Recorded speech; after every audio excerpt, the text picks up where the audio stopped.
નમસ્કાર, આપ જોઈ રહ્યા છો ન્યૂઝ 18 ગુજરાતી। હું છું આપની સાથે દીપા શર્મા। મહત્વપૂર્ણ સમાચાર પ્રાપ્ત થઈ રહ્યા છે। જયેશ રાદડિયાના નિવેદન બાદ સોશિયલ મીડિયામાં શરૂ થયું છે વાકયુદ્ધ। રાદડિયાને અનેક સવાલો પૂછતી પોસ્ટ સોશિયલ મીડિયામાં વાયરલ થઈ। અમરેલીની દીકરી માટે કેમ હાકલ ન કરી તેવો ટોણો મારવામાં આવ્યો છે। ખેડૂત મસીહાને પણ સવાલ કરવામાં આવ્યા છે। જયેશ રાદડિયાના નિવેદન બાદથી રાજકીય ગરમાવો તો જોવા મળ્યો જ હતો, પરંતુ હવે સાથે સાથે સોશિયલ મીડિયા પર પણ વાકયુદ્ધ શરૂ થયો છે। રાદડિયાએ કહ્યું હતું કે કેટલાક લોકો, કેટલીક ટપોરી ગેંગ જે સારું કામ થતું હોય તો હવનમાં હડકા નાખવા માટે આવી જાય છે, અને આ જ નિવેદન બાદથી આડકતરી રીતે નરેશભાઈને ટાર્ગેટ કરવામાં આવતા હોવાના આક્ષેપો પણ મૂકવામાં આવ્યા છે। સોશિયલ મીડિયામાં ખાસ કરી હવે જયેશ રાદડિયાની વિરુદ્ધ વાકયુદ્ધ છેડાયું છે। તેમણે કહ્યું કે અમરેલીની દીકરી સાથે જે બન્યું તેમાં આખરે કેમ કોઈ હાકલ ન કરવામાં આવી તેમની મદદ માટે। તો આ અનેક રીતે સોશિયલ મીડિયામાં પોસ્ટ ફરતી થઈ છે। ખેડૂત મસીહાને પણ સવાલ કરવામાં આવ્યા છે। સંવાદદાતા હાર્દિક જોડાઈ ગયા છે વધુ જાણકારી સાથે। હાર્દિક, જે રીતે જયેશ રાદડિયાએ નિવેદન આપ્યું ત્યારબાદથી જ રાજકીય ગરમાવો તો જોવા મળ્યો જ હતો, પરંતુ હવે સાથે સાથે સોશિયલ મીડિયા પર પણ જંગ છેડાઈ છે। શું વિગતો? ચોક્કસથી હવે જે રીતના જયેશ રાદડિયા દ્વારા જે નિવેદન આપવામાં આવ્યું હતું તેના જે છે તેને લઈને હવે આક્ષેપ પ્રતિ આક્ષેપનો દોર શરૂ થયો છે। પાટીદાર સમાજના કેટલાક જે છે આગેવાનો તે ક્યાંક ને ક્યાંક જયેશ રાદડિયાને સપોર્ટ કરી રહ્યા છે, તો કેટલાક આગેવાનો નેતાઓ છે તે તેમના વિરુદ્ધ પોસ્ટ કરી રહ્યા છે। ખાસ કરીને જે રીતે વાત કરવામાં તો રાજકોટ બેંકના અગ્રણી જે છે પરસોત્તમ પીપળિયા એમના દ્વારા જયેશ રાદડિયા વિરુદ્ધ અલગ અલગ જે છે પોસ્ટ કરવામાં આવી છે। ખાસ કરીને એમાં અમરેલીની જે ઘટના બની હતી ત્યારે આ નેતા કેમ ચૂપ હતા સહિતના અનેક સવાલો જે તે છે તેમના દ્વારા ઉઠાવવામાં આવ્યા છે। ત્યારે ક્યાંક ને ક્યાંક કહી શકાય કે આ મામલો જે શાંત પડવો જોઈએ તે ક્યાંક ને ક્યાંક પાટીદાર સમાજમાં વધુ ઉગ્ર બની રહ્યો છે। જી હાર્દિક, આપ અમારી સાથે જોડાયેલા રહેજો। અમારી સાથે પાટીદાર અગ્રણી પરસોત્તમભાઈ પણ જોડાઈ ગયા છે। પરસોત્તમભાઈ, આજે વાકયુદ્ધ છેડાયું છે, તમારી પ્રતિક્રિયા પહેલા તો? મારી દ્રષ્ટિએ જયેશભાઈ રાદડિયા આ અગાઉ પણ અનેક સ્ટેજ ઉપરથી પડકારાઓ કરી રહ્યા છે નામ વગરના। એમને જો કોઈ પણ પ્રશ્ન હોય તો નામ સાથે રજૂ કરવો જોઈએ, અને સમાજમાં પેનિક ફેલાવવાના હેતુસર આવી ખોટા આકલા પડકારાઓ કરવા જોઈએ નહીં। તો આ જે હવે વિરોધનો વંટોળ શરૂ થયો છે તેને આપ કેવી રીતે શાંત પાડશો? કારણ કે જે રીતે જયેશ રાદડિયાએ પણ નિવેદનો આપ્યા, મંચ પરથી તેમણે કહ્યું છે, એટલે ખુલીને તેઓ વિરોધ કરી રહ્યા છે। બીજી તરફ સોશિયલ મીડિયામાં પણ તેમની વિરુદ્ધ કેમ્પેન ચલાવવામાં આવી રહ્યું છે, વિરોધ થઈ રહ્યો છે। આને શાંત કેવી રીતે પાડશો? સમાજને એકજૂટ કેવી રીતે કરશો? નહીં, આને કેમ્પેન કહેવાય નહીં વિરોધનું, આ સ્વયંભૂ વિરોધ ઉઠો છે। અચ્છા, કારણ કે જયેશભાઈએ અવારનવાર આ બાબતના પ્રવચનો કરેલ છે, અને સમાજમાં એક પેનિક ફેલાવવા માટેનો પ્રયત્નો કરેલ છે। હકીકતમાં સત્તા હોય સારી બાબત છે, સત્તા હોવી જોઈએ, પણ સત્તાનો સદુપયોગ થવો જોઈએ। એટલે આ રીતે સત્તાનો ઉપયોગ થવો જોઈએ નહીં, ભય ફેલાવવા માટે સત્તાનો ઉપયોગ થવો જોઈએ નહીં। જે કાંઈ એના પ્રશ્નો હોય તો નામજોગ ચર્ચા કરે, નામજોગ આગળ આવે અને સમાજના શ્રેષ્ઠીઓ સાથે વાત કરે। આ રીતે જાહેરમાં બોલી અને આવા પ્રવચનો કરવા મારી દ્રષ્ટિએ એ અપરિપક્વતા છે। એટલે પરસોત્તમભાઈ, આ જે નિવેદનો આવી રહ્યા છે જયેશભાઈ તરફથી, તમને શું કારણ જવાબદાર લાગે છે? આખરે એવી કઈ મુશ્કેલીઓ, એવી કઈ પ્રોબ્લેમ છે કે જેના કારણે જયેશભાઈ આ રીતે મંચ પર આવીને નિવેદનો આપવા મજબૂર બન્યા છે?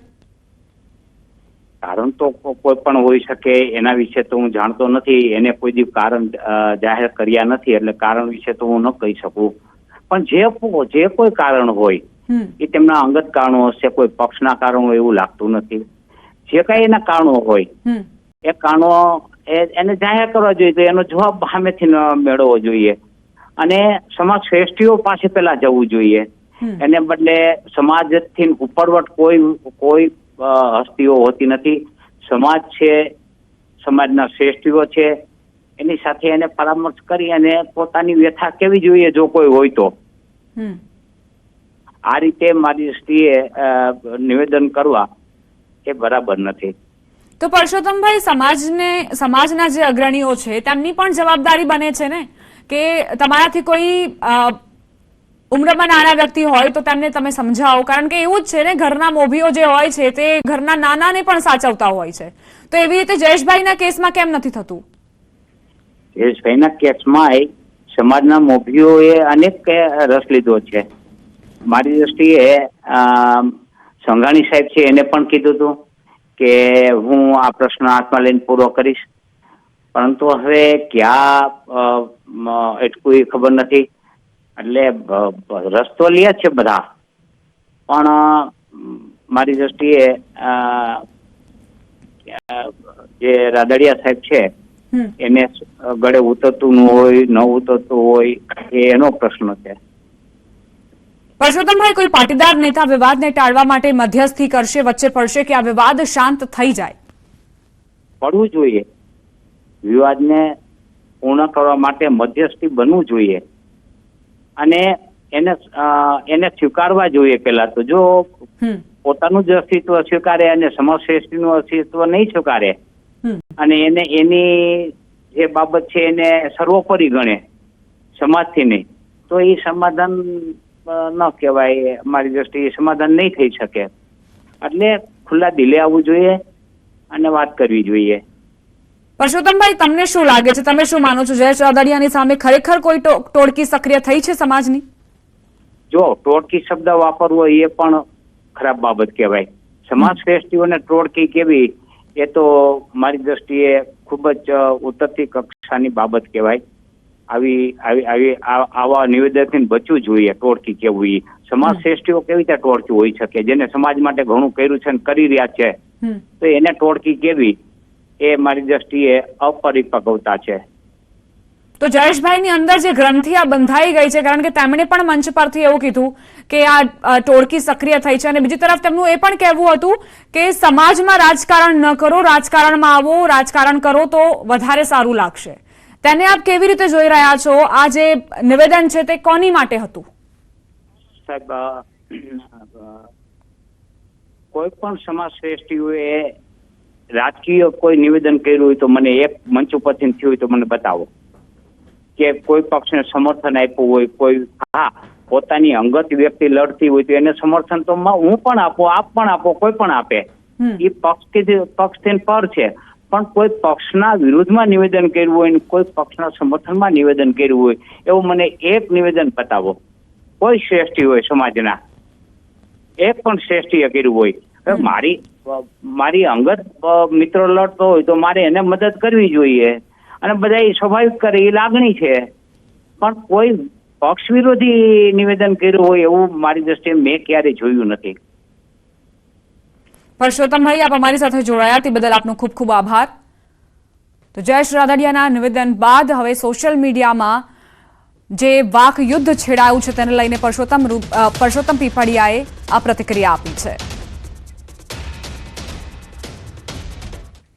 સમાચારોમાં આગળ વધીએ. ગરમીમાં શેકાવા માટે થઈ જજો તૈયાર. હવામાન નિષ્ણાંત અંબાલાલ પટેલની આગાહી. આ વખતે ઉનાળો રહેશે આકરો. ફેબ્રુઆરીમાં ઉનાળાની મહદઅંશે શરૂઆત થશે. 19 ફેબ્રુઆરીથી ગરમીનો અહેસાસ થશે. માર્ચ સુધીમાં 38 ડિગ્રી સુધી તાપમાન પહોંચશે. 26 એપ્રિલ બાદ વધુ ગરમી પડશે. તાપમાનનો પારો 42 થી 43 ડિગ્રી પહોંચવાની શક્યતા છે. ઉત્તર ગુજરાતમાં મહત્તમ તાપમાન 45 ડિગ્રી રહેશે. ગુજરાતના ભાગોમાં તાપમાન 44 થી 46 ડિગ્રી રહેશે. શિયાળામાં ઠંડીનો અહેસાસ છે. ગણ્યા ગાંઠિયા દિવસ જ થયો છે, ત્યારે ઉનાળામાં કેવી ગરમી પડશે, કેટલું તાપમાન રહેશે તે જાણીશું. આપણી સાથે છે હવામાન નિષ્ણાંત અંબાલાલ પટેલ. કાકા, ઉનાળો કેવો રહેશે? આ વખતે ઉનાળો જોવા જઈએ તો ફેબ્રુઆરીની શરૂઆતથી જ સમરનો કંઈક અંશે હળવો અહેસાસ થશે, પણ 19મી ફેબ્રુઆરીથી ગરમી વધવા લાગશે અને લગભગ માર્ચ માસમાં આવતા મહત્તમ ઉષ્ણતામાન ગરમીનું 38 ડિગ્રી સેલ્સિયસ જેવું થઈ જવાની શક્યતા રહેશે અને સમર છે તેની અસર વધુ થશે. 26મી એપ્રિલ બાદ ગરમી વધારે પડશે અને આ ગરમી લગભગ ગુજરાતના કેટલાક ભાગમાં 42 થી 48 ડિગ્રી સેલ્સિયસ જેવું મહત્તમ ઉષ્ણતામાન થઈ જવાની શક્યતા રહે. ત્યારબાદ લગભગ 10 મેથી આકરી ગરમી પડશે અને મહત્તમ ઉષ્ણતામાન લગભગ રાજસ્થાનના ભાગોમાં 48 ડિગ્રી સેલ્સિયસ જેવું થઈ જવાની શક્યતા રહે. એટલે આ વખતે ગરમી જે છે એ ઘણી પડશે. અને દિલ્હી તેમજ અન્ય ભાગોમાં અને રાજસ્થાનના ભાગોમાં આ વખતે રેકોર્ડ તોડ ગરમી પણ પડી શકે છે. જી, તો ચાલુ વર્ષનો ઉનાળો છે તે ઘણો આકરો રહેશે તેવું હવામાન નિષ્ણાંત અંબાલાલ પટેલનું અનુમાન છે. કેમેરામેન ખેંગાર રાઠોડ સાથે વિભુ પટેલ, ન્યૂઝ 18 ગુજરાતી, ગાંધીનગર. સાબરકાંઠાથી સમાચાર. માવઠાની આગાહી વચ્ચે વાતાવરણમાં પલટો જોવા મળ્યો છે. વહેલી સવારથી વાતાવરણ પલટાયું. ચોમાસા જેવા વાદળો ઘેરાયા. ઘઉં, બટાકા સહિતના પાકને નુકસાનની ભીતિ સેવવામાં આવી રહી છે. જીરું, વરિયાળી સહિત શાકભાજીના પાકો નુકસાન થઈ શકે છે. જો વાદળછાયા વાતાવરણ વચ્ચે માવઠું થાય તો ખેડૂતોને ભારે નુકસાન થઈ શકે છે.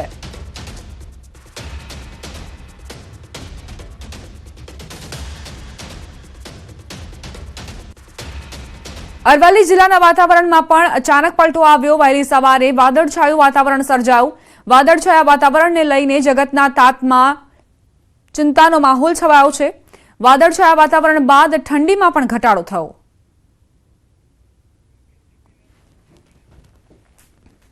ખેડૂતો માટે અત્યંત માઠા સમાચાર પ્રાપ્ત થઈ રહ્યા છે. રવિ પાક પર સતત 3 દિવસ માવઠાનું જોખમ.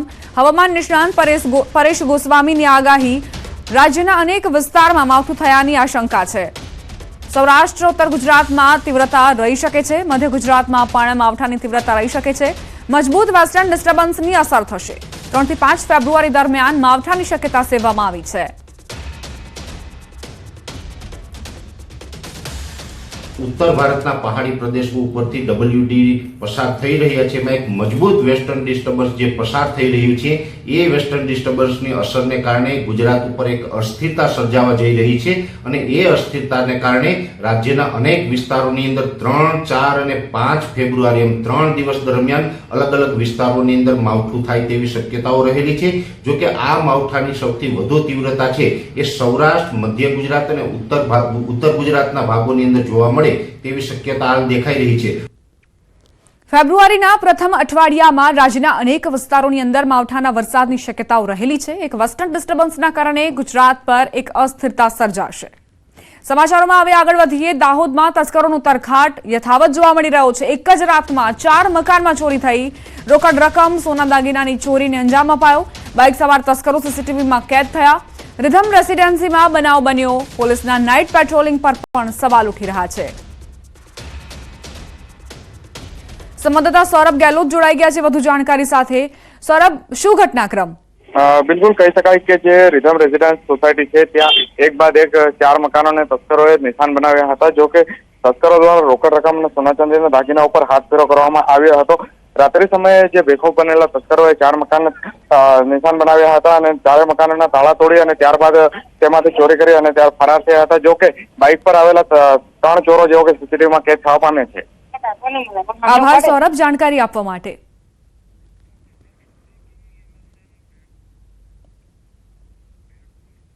મહેસાણાથી સમાચાર. મહેસાણામાં તસ્કરો બેફામ બન્યા. સુલતાનપુરા ગામમાં રાત્રિ દરમિયાન ચોરી થઈ છે. મકાનની તિજોરી તોડી 30,000ના મત્તાની ચોરી કરાઈ. તસ્કરો સીસીટીવીમાં કેદ થયા. મહેસાણા જિલ્લાના વડનગર તાલુકાના સુલતાનપુરા ગામમાં રાત્રિ દરમિયાન તસ્કરોએ ધાડ પાડી ચૌધરીવાસમાં આવેલા 2 મકાનને તસ્કરોએ નિશાન બનાવ્યા હતા, જેમાંથી એક મકાનમાં સફળતાપૂર્વક ચોરી કરી હતી. તસ્કરોએ તિજોરી તોડી રોકડ રૂપિયા 17,000 અને ચાંદીના દાગીના મળી કુલ રૂપિયા 30,000ની મત્તાની ચોરી કરી હતી. ત્યારે મકાનમાં લગાવેલ સીસીટીવીમાં તસ્કરો કેદ થયા હતા. સાબરકાંઠાના ઈડરમાં મંદિરમાં ચોરીની ઘટના સામે આવી. ઈડરના સાબલી મહાકાલી મંદિરમાં તસ્કરોએ ચોરી કરી. 2 અજાણ્યા ઈસમોએ 1.70 લાખની ચોરી કરી. માતાજીનો મુગટ, હાર તેમજ રોકડની ચોરી કરી તસ્કરો ફરાર થયા. ચોરોના સીસીટીવી પણ સામે આવ્યા. સાબલી મંદિરે ચોરીની ઘટનાને પગલે ભક્તોમાં ભારે રોષ જોવા મળ્યો. ઈડર તેમજ જાદર વિસ્તારમાં વધતી ચોરીની ઘટનાને લઈ પોલીસની કામગીરી સામે પણ સવાલ ઉઠ્યા છે.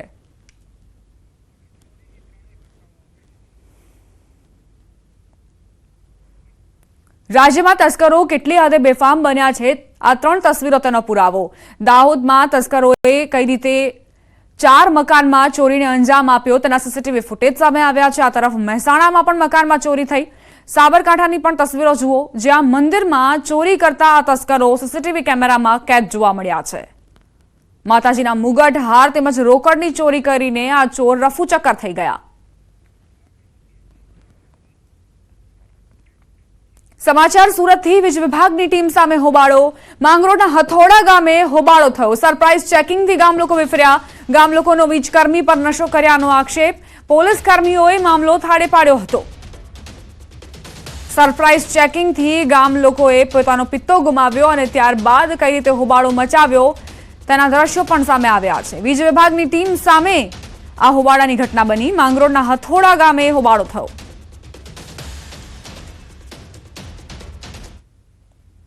સંવાદદાતા કેતન જોડાઈ ગયા છે વધુ જાણકારી સાથે. કેતન, કયા કારણોસર ગામ લોકો વિફર્યા?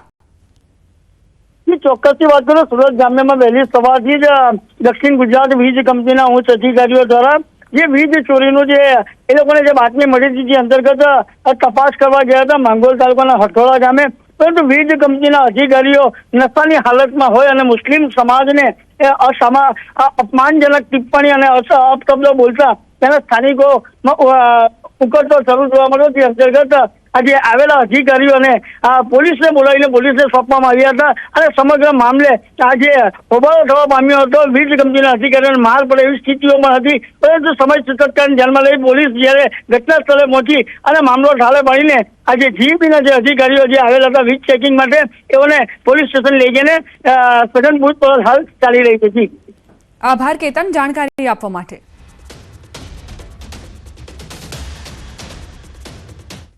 રોકાઈશું એક બ્રેક માટે. આપ જોતા રહો ન્યૂઝ 18 ગુજરાતી.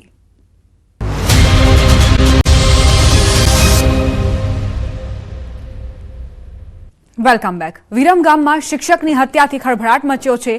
પ્રેમ પ્રકરણમાં માર મારી હત્યા કરાઈ. આરોપીઓ હત્યા કરી કારમાં ફરાર થયા. હત્યાની ઘટનાના હચમચાવતા સીસીટીવી વાયરલ થયા છે. પોલીસે 3 શખ્સ સામે ફરિયાદ નોંધી છે. મૃતક શિક્ષક નરેશ ચાવડા શંખેશ્વરની પરિણીતા સાથે મૈત્રી કરાર સાથે વિરમગામમાં રહેતા હતા, જેની અદાવતમાં શિક્ષકની હત્યા કરી દેવાઈ. વિરમગામ ટાઉન પોલીસે હત્યા મામલે કલાભાઈ ગોહિલ, અજીત ગોહિલ અને જયસંગ કટારિયા સામે ફરિયાદ નોંધીને આરોપીઓને ઝડપી પાડવા તજવીજ હાથ ધરી છે.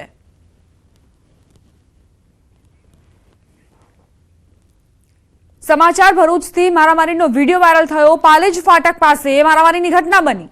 રિક્ષા ચાલક અને બાઇક ચાલક વચ્ચે જાહેર માર્ગ પર છૂટા હાથની મારામારી થઈ છે. કયા કારણોસર આ બંને બાખડ્યા તેને લઈને કોઈ વિગત પ્રાપ્ત નથી થઈ. વિડીયો અત્યારે સોશિયલ મીડિયામાં વાયરલ થયો છે. પાલેજ ફાટક પાસેની ઘટના. રિક્ષા ચાલક અને બાઇક ચાલક વચ્ચે મામલો ઉગ્ર બન્યો અને એકબીજા પર મારામારી પર તેઓ ઉતરી આવ્યા.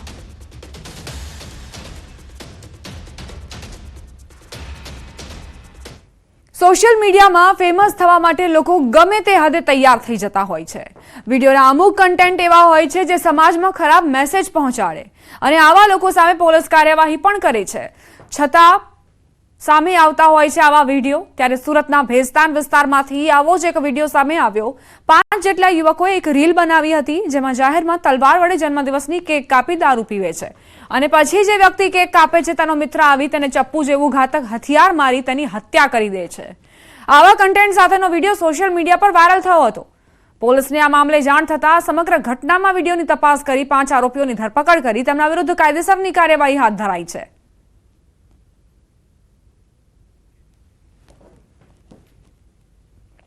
સુરતમાં દુકાન માલિક પર તલવારથી હુમલો કરવામાં આવ્યો હતો, જે ઘટનાનું પોલીસ દ્વારા રિકન્સ્ટ્રક્શન કરવામાં આવ્યું. સુરતના સચિન વિસ્તારમાં અમર શૂઝ નામની દુકાનમાં એક શખ્સ દ્વારા દુકાન માલિક પર તલવારથી હુમલો કરાયો હતો, જેમાં દુકાન માલિક ગંભીર રીતે ઘાયલ થયો હતો, જેને સારવાર માટે હોસ્પિટલ ખસેડાયો છે.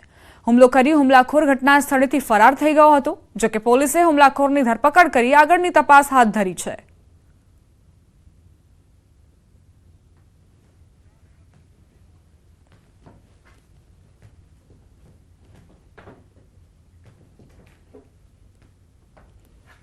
તો કઈ રીતે ગુનાહિત પ્રવૃત્તિઓ વધી રહી છે રાજ્યમાં તેના દ્રશ્યો જુઓ. વિરમગામમાં શિક્ષકની હત્યા કરવામાં આવી. અંગત અદાવતને લઈને શિક્ષકની હત્યા કરી હોવાની જાણકારી છે. તો આ તરફ ભરૂચની વાત કરીએ, જ્યાં રિક્ષા ચાલક અને બાઇક ચાલક એકબીજા પર માર વરસાવતા નજરે પડ્યા. તો આ તરફ સુરતમાં હથિયાર સાથે રીલ્સ બનાવવામાં આવી અને ખોટો સંદેશો જાય સોશિયલ મીડિયાથી તે પ્રકારનો આ પ્રયાસના કારણે પોલીસે ધરપકડ કરી છે આરોપીઓની. તો સુરતમાં તલવારથી હુમલો કરવામાં આવ્યો, જેમાં પણ પોલીસ એક્શનમાં આવી છે અને હુમલો કરનારને સકંજામાં લઈ લીધો છે.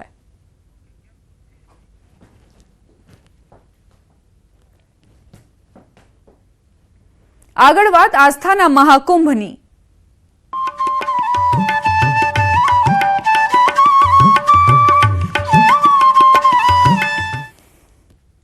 મહાકુંભમાં સ્નાન કરવા માટે પ્રયાગરાજ તરફ ભક્તોનું ઘોડાપુર ઉમટ્યું છે.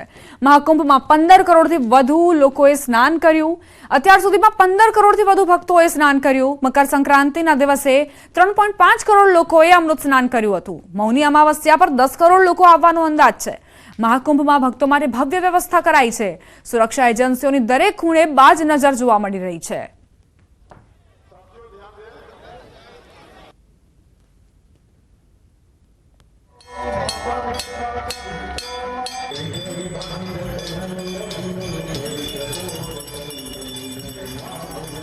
सड़क के नदी के किनारे पर, इस संगम के किनारे पर कहीं भगदड़ वाली कोई स्थिति नहीं है. ये सबसे एक बहुत बड़ी बात है कि भगदड़ वाली स्थिति नहीं बनी इतनी भीड़ के बावजूद. और सुरक्षा व्यवस्था अल्टीमेट, बहुत अच्छी. ये ठंड क्या है, यहाँ पर कोई भी स्थिति हो बेअसर नज़र आएगी, क्योंकि उत्साह के आके शायद सब कुछ फीका पड़ जाए. और यहाँ का जो जोश है वो देखने लायक है. आप हर किसी को देख सकते हैं कि थकावट जैसे गुम हो गई. हम तो बहुत डुबकी लगाए, रात भर इंतजार किए इसके लिए बोल के, और कल से आए हैं तो बहुत अच्छा लग रहा है. ठंडी में भी महसूस नहीं हो रहा है और सभी का उत्साह देख के हमें भी उत्साह आ रहा है. धन्यवाद, थैंक यू सो मच. मैं छत्तीसगढ़ रायगढ़ जिला से आई हूँ. बहुत साल बाद यहाँ कुंभ मेला लगा हुआ है, मेरे को बहुत अच्छा लगा. यहाँ मैं सबको मैसेज देना चाहूँगी पूरा छत्तीसगढ़ को कि हमारे यहाँ पे आए और डुबकी लगाए यहाँ पे आके श्रद्धा की. Thank you. काफी उत्साहित नजर हाँ, काफी उत्साहित नजर आ रहा है. मेरे को बहुत अच्छा लगा. मैं चाहती हूँ जितने सारे हैं हमारे यहाँ विश्व सब लोग आए और यहाँ पे प्रयागराज में आके डुबकी लगा के जाए. સમાચારોમાં આગળ વધીએ. ભાવનગર જિલ્લાની આર્થિક કરોડરજ્જુ સમાન અલંગ શિપ રિસાયકલિંગ ઉદ્યોગ માટે કઠિન સમય ચાલી રહ્યો છે. અલંગ ઉદ્યોગ હાલ મંદીના મારમાંથી પસાર થઈ રહ્યો છે. અગાઉ અલંગ ઉદ્યોગને તેજીની ગાડીએ ચડાવવા કેન્દ્ર સરકારે 2.5% કસ્ટમ ડ્યુટી નાબૂદ કરી હતી. આ નિર્ણયથી શિપ બ્રેકરોને આર્થિક રીતે રાહત મળી હતી. હવે તેની મુદત પૂરી થવા જઈ રહી છે, ત્યારે 2.5% કસ્ટમ ડ્યુટી નાબૂદી યથાવત રાખવા માંગ કરાઈ છે. જો ફરી 2.5% કસ્ટમ ડ્યુટી લાદવામાં આવશે તો હાલ જે જહાજો આવી રહ્યા છે તેમાં પણ ઘટાડો થશે, જેને લઈ કસ્ટમ ડ્યુટી નાબૂદી યથાવત રાખવા Alang ship recycling industries association of ઇન્ડિયાના જોઈન્ટ સેક્રેટરીએ માંગણી કરી.